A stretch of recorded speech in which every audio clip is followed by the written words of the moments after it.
नमस्कार, मी श्रीकांत उमरीकर. आपण पाहतात अॅनलायझर. लाईक करा, शेअर करा, सबस्क्राईब करा. अॅनलायझरचं ॲप डाउनलोड करा. ज्येष्ठ समाजवादी विचारवंत नेते, त्या विचारावरती ज्यांची शेवटच्या श्वासापर्यंत निष्ठा होती, दैनिक मराठवाडा या वृत्तपत्राचे ते काही काळ इथे संपादकही राहिले, असे साथी पन्नालाल सुराणा यांचं वयाच्या 93व्या वर्षी निधन झालं. आज सकाळचीच गोष्ट आहे. त्यांना अॅनलायझर परिवाराच्या वतीने, वैयक्तिक माझ्या वतीने विनम्र श्रद्धांजली. खरं तर ते ज्या चळवळीमध्ये वाढले, त्यांनी देहदानही केलेलं होतं. त्यांचा विश्वास नाही, पण आमच्यासारख्यांचा असा विश्वास आहे की हा पुण्यात्मा स्वर्गातच जाणार. पन्नालालजींची केवळ माहिती द्यावी, त्यांच्यावरती जसं श्रद्धांजली अर्पण करतात तसा काही एक जसं लेख लिहितो तसा व्हिडिओ करावा, असा माझा हेतू नाही आहे. आज मला एक जरा वेगळीच खंत अगदी सकाळी खूप लवकर त्यांच्या निधनाची बातमी कळली तेव्हापासून जाणवते आहे. आपापल्या विचारांवर निष्ठा ठेवायची आणि आयुष्य त्या पद्धतीने शेवटच्या श्वासापर्यंत व्यतीत करायचं, ही एक फार मोठी अतिशय अवघड अशी गोष्ट, किंवा ते एक व्रत आहे. सावरकरांनी म्हटलं होतं की घेतले व्रत हे आम्ही अंधतेने, लब्ध प्रकाश इतिहास निसर्ग माने. हे सगळ्या क्षेत्रातल्या सगळ्या विचारांवर निष्ठा असणाऱ्या कार्यकर्त्यांना लागू पडतं की ज्यांनी शेवटच्या श्वासापर्यंत हे व्रत पाळलं. आज पन्नालालजींच्या निधनाच्या निमित्ताने मला एक जी खंत जाणवते आहे. त्यांचं वय झालं होतं, ते आजारी होते. एका अर्थाने त्यांचा मृत्यू हा नैसर्गिक आपण म्हणूयात, मुद्दा तो नाही. पण त्यांच्या निमित्ताने एखाद्या विचारावर निष्ठा असणारा कार्यकर्ता शेवटपर्यंत कसा राहतो हे जिवंत उदाहरण. अशी कार्यकर्ते, असे नेते, असे धुरीण, असे विचारवंत आता शिल्लक नाहीत, ही खंत आहे. 16-17 वर्षांपूर्वी, म्हणजे साधारणतः तेव्हा पन्नालालजी काहीतरी 75मध्ये असावेत, तेव्हाही थकलेले होते ते. मुंबईला स्टेशनवरती अचानक त्यांची भेट झाली आणि मी ज्या रेल्वेने पुढे पालघरला जात होतो त्याच ठिकाणी, त्याच रेल्वेनं ते पण पालघरपर्यंत जाणार होते. ते भेटल्याच्या नंतर स्वाभाविकपणे त्यांचं वय, ज्येष्ठता आणि छत्रपती संभाजीनगरला ते जेव्हा होते तेव्हा जो काही त्यांचा थोडासा सहवास, भेटीगाठी झाल्या, त्या सगळ्यातून छोटीशी पुसटशी ओळख होती. त्यांना ओळख दिली. त्यांच्या पाया पडताना पाहिलं त्यांचे पाय सुजलेले होते आणि कोणीतरी कार्यकर्ता त्यांना स्टेशनवर सोडून गेला होता. मी त्यांना हात धरून म्हणजे प्रत्यक्ष रेल्वेमध्ये बसवलं. तिथे उतरवताना एक कार्यकर्ता त्यांना घ्यायला आलेला होता, पालघरला सुद्धा. वयाच्या 75त स्वतः आजारी असताना आपल्या विचारांच्या निष्ठेसाठी म्हणून हा माणूस कुठून कुठं प्रवास करतोय, साध्या वाहनात. पन्नालालजी तो ओळख तर एसटीनं प्रवास करणार आणि सगळ्यांना ते तेव्हाच 15 पैशाचं कार्ड पाठवणार, अशी ओळख होती. हा साधेपणा ह्या लोकांमध्ये कुठून आला? खरं तर चळवळीमध्ये इतकी लक्झरी तोपर्यंत आलेली होती की जेणेकरून त्यांना गाडी कोणीतरी उपलब्ध करून द्यावी. त्यांचं सरकार एक काळ सत्तेवरती येऊन गेलेलं होतं. विश्वनाथ प्रतापसिंग जेव्हा पंतप्रधान झाले होते, त्यांचे अतिशय जवळचे असलेले खासदार बापू काळदाते याच छत्रपती संभाजीनगरला ते होते. ते समाजवादी चळवळीचे, म्हणजे खरं तर छत्रपती संभाजीनगर समाजवादी चळवळीसारखं इतकं असं आयडियल केंद्र होतं की जिथे प्रत्यक्ष चळवळीतले कार्यकर्ते होते, निष्ठावान असे. दैनिक मराठवाड्याचे संपादक असलेले अनंत भालेराव, की ज्यांनी ते वृत्तपत्र चालवून त्याचा प्रभाव, त्याचं महत्त्व इतकं होतं की आज इतक्या वर्षाच्या नंतर अण्णाही गेले, ते वृत्तपत्रही बंद पडलं, पण तसं दुसरं कुठलंच वृत्तपत्र तयार झालं. सामाजिक संस्था उभे करणारे आदरणीय गोविंदभाई श्रॉफ सारखे, सरस्वती भुवन सारखी शिक्षण संस्था त्यांनी ठामपणे उभी केली. म्हणजे राजकीय कार्यकर्ते होते. बापू काळदातांसारखे तेव्हा ते खासदार होते. आधी लोकसभेवर निवडून आले होते, नंतर राज्यसभेवरती होते. दैनिक मराठवाडा वृत्तपत्र चालू होतं. सबूसारखी शिक्षण संस्था चालू होती. पन्नालालजी जेव्हा तिथे अनंतरावांच्या नंतर संपादक म्हणून दैनिक मराठवाड्यात होते, त्या काळात असं हे केंद्र होतं, व्हायब्रंट असं.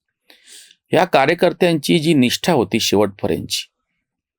अनंत भालेरावांनी, अण्णांनी BT Randive, comrade BT Randive गेले तेव्हा BTR गेले, राजकारणातला धाक गेला, असा एक फार सुंदर लेख लिहिला होता. आम्हाला काही BTRला पाहता नाही आलं, पण आम्ही अण्णांना बघितलं. स्वामी रामानंद तीर्थांना नाही पाहता आलं. नरहर कुरुंकरांना आम्ही नाही पाहिलं, समाजवादी विचारवंत, पण आम्ही अण्णांना पाहिलं, गोविंदभाईंना पाहिलं, पन्नालालजींना कालपर्यंत पाहत होतो. हे सगळे गंगाप्रसादजी अग्रवाल, वसमतचे आमच्याकडचे सर्वोदयी नेते, हे सगळे मी पाहतो. समाजवादी प्राचार्य नाह्य डोळे सर, हे सगळे निष्ठावान कार्यकर्ते ज्या पद्धती, त्यांच्याशी वैचारिक मतभेद असू शकतात आणि हे वेगवेगळ्या चळवळीतले मी बघितले कार्यकर्ते.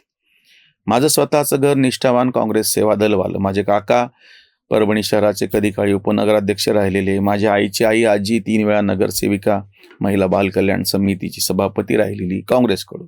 पण माझे वडील स्वतः डाव्या चळवळीतले होते, समाजवादी चळवळीतले, शेतकरी कामगार पक्षाच्या चळवळीतले. नंतर मग शरद जोशींचे निष्ठावान अनुयायी म्हणून शेतकरी संघटनेत सक्रिय झालेले. त्यामुळे माझ्या घरामध्ये डाव्या चळवळीतल्या कार्यकर्त्यांची गुडबस मी लहानपणापासून पाहत आलो. अगदी साधारणतः 93-94चं तुम्हाला मी उदाहरण सांगतो. चेतक नावाची आमच्याकडे स्कूटर होती. तेव्हा 2 चाकी वाहनं फार कमी होती.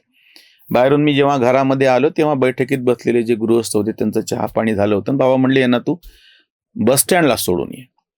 वयस्क गृहस्थ होते, धोतर आणि पांढरा सदरा घातलेले, काळा चष्मा होता, कदाचित डोळ्याचं ऑपरेशन झालं असं. मी काही विचारलं नाही. त्यांना गाडीवर बसवलं. माझ्या गाडीवर ते मागं बसले चेतकवरती. त्यांना बस स्टँडला सोडलं. त्यांची जी बस आहे त्यांनी सांगितले त्या बसमध्ये त्यांना बसवलं. वय झालं होतं त्यांचं. घरी आल्याच्या नंतर मी वडिलांना विचारलं की बाबा ते कोण होते तुम्ही सोडायला सांगितले? त्यांनी काय सांगावं माझ्या वडिलांनी? अरे ते आमदार आहेत ना म्हणले, कळमनुरी मतदारसंघातून निवडून आलेले कम्युनिस्ट पक्षाचे कॉम्रेड विठ्ठलराव नाईक चिंचुर्डीकर. मी स्वतः त्यांना माझ्या गाडीवर बसून आमदार असताना बस स्टँडला सोडलं आणि ते बसमध्ये बसून त्यांच्या गावाकडे गेले. इतके साधे हे कार्यकर्ते होते.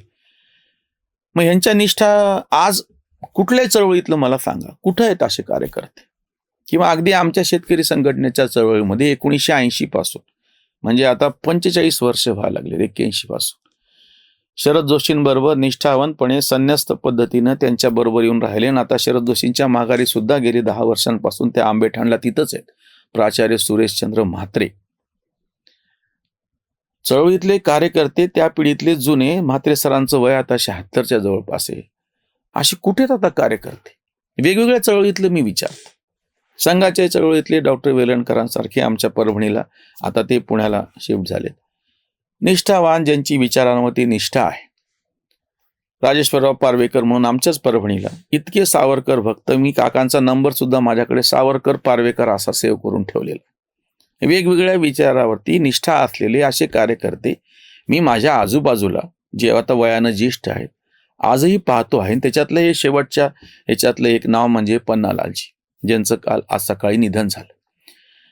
आता चळवळीमध्ये, वेगवेगळ्या चळवळींमध्ये सगळ्यात मोठी वानवा काय तर निष्ठावान कार्यकर्त्यांची. आता एखाद्या चळवळीचा कार्यक्रम म्हणजे इव्हेंट झालेला आहे, तो जवळपास सगळा आउटसोर्स केलेला असतो. आणि ह्या सगळ्या भानगडीमध्ये त्या चळवळी काही दिवसानंतर आपल्याला कोलमडताना दिसतात किंवा त्या पद्धतीनं तशा ठाम उभ्या राहत नाहीत. मी असं म्हणत नाही पन्नालालजी सारखं सगळ्यांनी आता एसटीनं प्रवास करावा, लोकलनी प्रवास करावा, स्वतःच्या शरीराला त्रास देऊन घ्यावा. पण निदान साधेपणाचं तर त्यांच्याकडून आपल्याला मंत्र घेता येतो. पण आपण तोही घेत नाही. आमचा जो कार्यकर्ता ज्या पद्धतीने, अगदी सामाजिक संस्थांमधले कार्यकर्तेही ज्या पद्धतीनं माजोरडी पद्धतीनं वागताना दिसतात, आणि त्याच्यामुळे चळवळींची जी हानी होऊन बसलेली आहे की फक्त त्याला काहीतरी पेड म्हणजे व्यावसायिक पातळीवरती काही त्याचे थोडेफार लाभ झाले तरच तो काम करणार, अन्यथा करणार नाही. ही जी अडचण होऊन बसलेली आहे. जो गुरुमंत्र पन्नालालजींसारख्यांनी स्वतः, गुरुमंत्र काय, वस्तुपाठच स्वतःच्या आयुष्यात, किंवा अजूनही आम्ही सुरेशचंद्र म्हात्रे सरांचं नाव घेतो की जे त्या संन्यस्त पद्धतीनं शरद जोशींच्या गावी आंबेठाणला अजूनही त्या ठिकाणी राहतायत. फार थोडे कार्यकर्ते आता वेगवेगळ्या चळवळीमध्ये असे उरले. ज्या संघाचं नाव घेतात, ज्या संघामध्ये असे निष्ठावान कार्यकर्ते आहेत, त्याही कार्यकर्त्यांमध्ये शिरलेली व्यावसायिकता आणि आता सत्ता प्रत्यक्ष आली म्हणल्याच्या नंतर त्यांच्यामध्ये जे कोणी चळलेले आहेत, ढळलेले आहेत, ते पण जेव्हा दिसतं. म्हणून मला पन्नालालजींच्या या मृत्यूच्या निमित्ताने ही खंत व्यक्त करायची की जोपर्यंत विचारांवर निष्ठा असलेले असे कार्यकर्ते ठामपणे उभं राहत नाहीत, तोपर्यंत चळवळी उभ्या राहत नाहीत.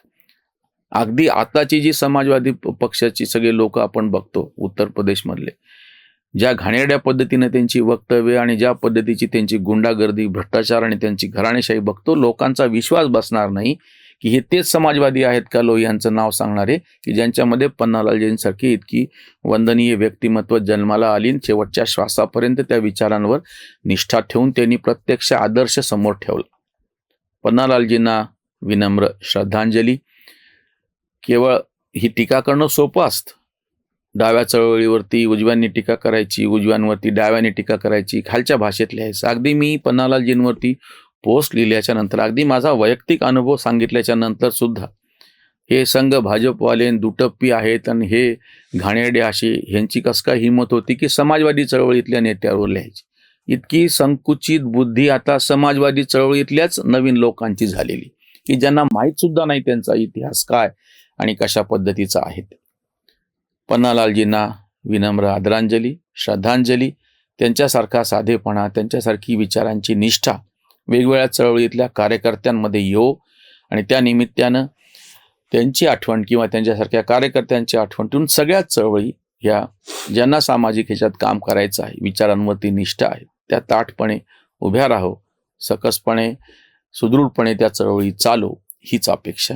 आणि तशा अर्थाने तीच खरी पन्नालालजींना श्रद्धांजली. इथेच थांबूया. धन्यवाद. स्वधर्म जागृतीचा विधायक पुरुष, Analyzer News.